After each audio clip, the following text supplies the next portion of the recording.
I'll answer your questions for you. Front row middle, Dave. Urban, I know Tough Borland wasn't out there today. Is there any update you can He's got give? an Achilles injury, so he's going to miss some time. But he's a little bit like JT Barrett. You say he's out for a while, and he's not going to be out that long. So you don't? Is his season in jeopardy at this point? They tell us no. Okay, thank you. Okay. Right next door, Tim. Urban, safety, obviously, Jordan seems like is penned in at that one spot. Isaiah's been running with the ones a lot. What are you seeing out of him that is sticking out? Is he a guy that's right now kind of in the lead for that boundary spot? Jordan Fuller is one of the starters. We don't have one yet in the other spot. You have Isaiah, you have Brennan White, you have Jocelyn Wind. I think those are the three they're competing for. And you have Josh Proctor when he gets in, they go compete for it. And Hook. Marcus Cookers will compete too, so that's where we're at right now. With Alex being installed as the safeties coach, how different do you feel like the work of that group is, the intensity, and how different that position has been run in the first couple practices of the spring? Zero difference. It's Coach Yell's all over it, and the good thing is Coach Grinch is very much the same kind of coach, same kind of expectation level out of him as Coach Yell. Third row right, Nick. Dallas Game was rotating with the twos a little bit. How ready is he going to be to contribute this year? He's probably going to play. He's showed enough what scale I'm going to get him ready to compete in special teams, because he's one of those very mature players. Come right in, and he's not where he needs to be, but he didn't have to be. He just needs to give us everything he's got, and he's been doing that. Very smart player too. I want to ask about Justin Hilliard too. He's had some bad injury luck when he's been here, but do you see him maybe having an elevated role? Sure. Yeah, he's one of our best special teams player. Was a year ago. Very accountable guy. Having a good spring so far. I'm a Justin Hilliard fan. I hope he continues to grow as a defensive player. Fourth row middle, Pat. Urban, the H-back, looking back last year, didn't carry the ball nearly as much as we've seen with Braxton and with Curtis. Is that a role that changes depending on who's in there and what the offense kind of requires from him? Yeah, of course. You'd like to have Paris probably could. We didn't maybe give him enough carries because he certainly can run the ball. But yeah, the H-back, you'd like to have a little more carries than he had. Do you see that being a bigger part of the offense this year? I do. I know you've got two running backs that you kind of fixed too. Yeah, there's two running backs and two very good running backs, and Antonio's doing a nice job as well. But H-back, KJ's not practicing because of his shoulder. He'll be fine by the time summer rolls around. Paris is a known weapon. Tomorrow's having a pretty good spring too. Second row left, Ari. Urban, I know it's not the same situation at all, but a few years removed from the 2015 quarterback battle, how do you feel you guys did as a staff in that battle? And did you learn or take anything from that battle in how you approach this year? 2015? Yeah, the JT Cardale battle. And how did we do with that? Yeah, like looking back at it now, a few years removed, how do you evaluate the way that the staff handled that? 2015, that's a long time ago. I think we won every game but one, right? So I think we did all right. I'm not sure what your question is. Just if you go back and you look at how we should have lost that game. I'm not looking at I'd have to look at stats and all that. But your son, how did the 2014-15 quarterback battle do? It's probably the most high-profile quarterback battle in the history of the sport, and you were in the middle of it. I just didn't know if you look back at it now, how do you feel like the staff? I don't have time to look back at that. I don't. So I know we won every game except for one. I think Cardell Jones went undefeated as a starter, and JT Barrett had probably the most successful quarterback in Big Ten history. I think they probably did it right. So there's nothing you can gain from or learn from that? No, that's history. We'll move on. Front row right here, Austin. Along those lines, when you have a quarterback battle, Cardell and JT are still such good friends.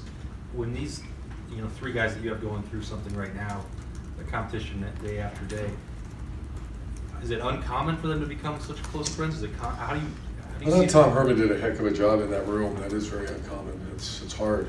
Those are special guys, unselfish guys. It's not normally like that. I'd like to think that has to do with a little bit of brotherhood on this team too. There's been other position battles where guys, hang in there and stay very close. Running backs won. So, yeah, I think that was a special group. That's really uncommon for three. And how do you I don't know, what is the vibe like around those three guys now as they go through this spring and all eyes on them? And how much do you have to pay attention? It's still too early to tell you that. I can't say, early on it wasn't all hugs and kisses with those three. If you remember, Cardell Jones is famous for a lot of things around here. I love Cardell. He turned out to be one of our great players, great ambassadors, and it certainly wasn't like that all the whole time. A lot of effort to keep that kind of chemistry on the team. Front row left, Doug. Urban, you've talked a lot over the past couple of years about your depth on the offensive line. When you look out there for the first part of spring practice with guys like Myers and Thayer Munford and Wyatt Davis moving up and some of the early enrollees, do you see it coming together anymore? Yeah, today wasn't a great day, so I do. I don't see us with guys that can't play. I see guys that are all going to be swinging for an opportunity to play, and they're talented enough to play. But today wasn't a very good day to say how are they doing, because it wasn't a very good day. And you, the first day we talked to you, you mentioned how important the center position is. How has that progressed, and how do you feel about that 6 practices in as you watch that position? I feel Brady Taylor is doing a very good job. The other guys got to get better. Josh is swinging hard, and Matt, and we even took a look at Alabi in there a little bit. So it's okay. Once again, it wasn't a great day. Far left, Matt. 6 practices in, just how's your overall view of what you're seeing? Right?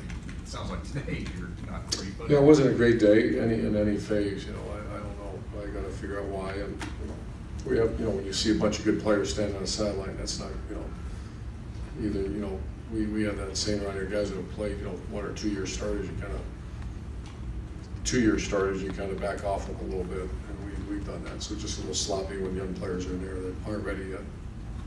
In terms of linebacker, with however long Tufts out, is this opportunity in the spring for somebody else? Or who do you look at now?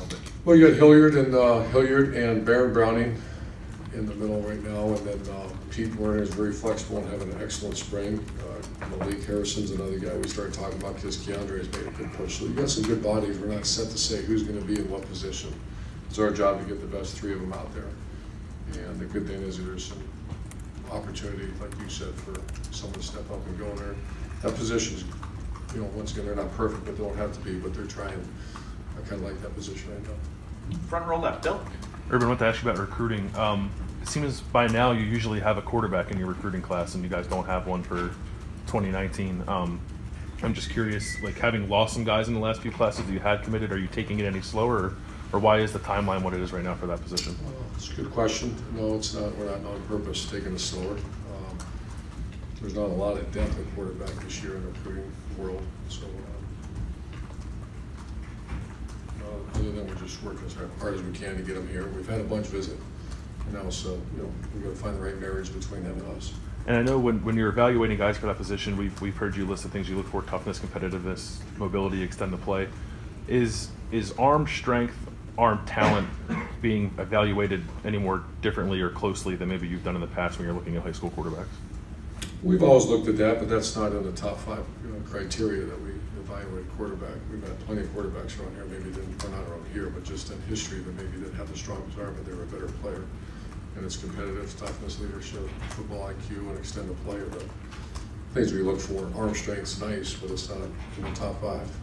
It just seems like some of the guys you were recruiting are on another level with that than maybe some other guys you've recruited, right? Is that just...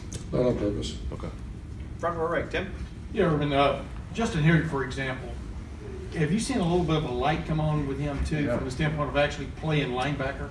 Yeah, he's been, he's had someone mention it, he's had some tough injuries, like tough. The bicep tears and 2 of them, but I can't ask for anything more. He's one of my favorite guys because he just goes as hard as he can. And like I told you, I'm a fan, and I push that a little bit. He's a guy that's made some mistakes on defense when he's in there, and he's just fighting through it. So the light's coming on, and he's doing pretty good.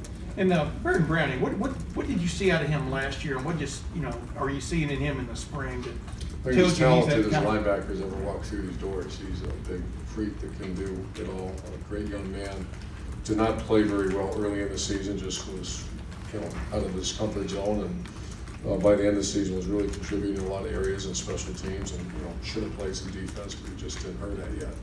But he's got it all now. He's got A to Z, an intelligent guy, a good person, and God's blessed him with an incredible skill set.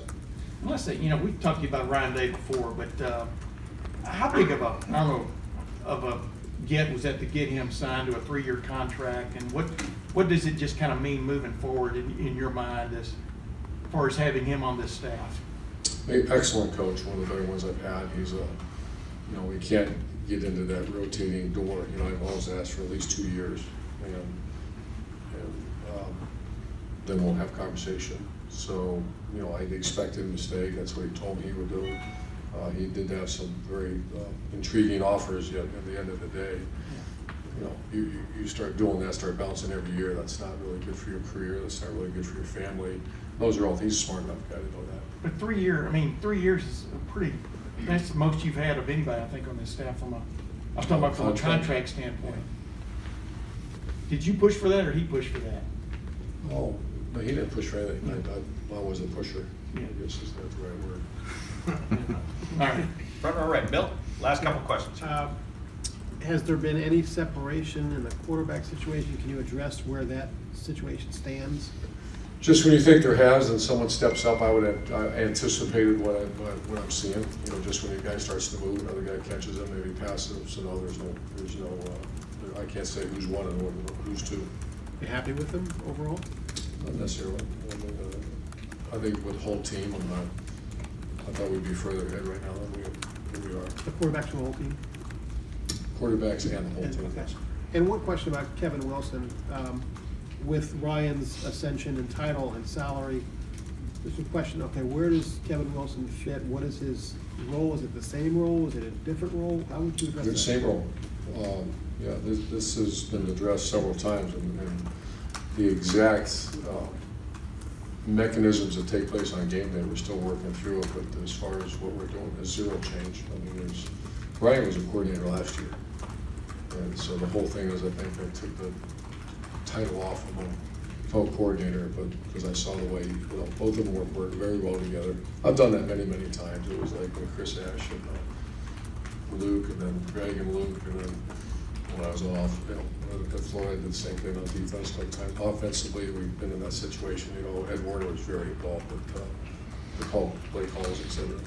Did you realize that kind of I don't know, confusion may be the right word, that having two guys as coordinator causes, like for us or the public and stuff, they kind of still want to know who's the one in charge. I mean, who's at the top of well, you're at the top of the pyramid, but you know what I'm talking about. Do you understand? I mean, do you still have a ranking there? A hierarchy, I guess. Yeah, hierarchy. Yeah, that's the word. Yeah. Maybe. It's for me to know. It's within the staff. It's very clear with the people that need to know. And final questions over here, second row right, Tony. Urban, you've said in the past your job is to be concerned about everything. How concerned are you then about the linebackers right now? Linebackers? Yeah. Not concerned. But that's whatever. Coach Davis is doing a good job, and there's some talented cats. Dallas comes in. We have Kayvon Pope coming in. We have Taraja Mitchell coming in. So we Tough Moreland, that just breaks your heart because he's one of the best kids I've ever been around in my life. Very good player, and he'll be back. You said you didn't have anybody locked in. Was he locked in as a starter? Tough? Yeah. Sure. Yeah. Coach, thank you very much. Urban, can we you just seem a little unhappy with where things are. You said it a couple times. Just a tough practice. Is this just normal in spring? This happens sometimes, or is there anything more? Well, you have to pull the good players out. I saw some young guys that should be doing better than they did. Okay. So that's part of spring. Okay. Thanks. Thank you.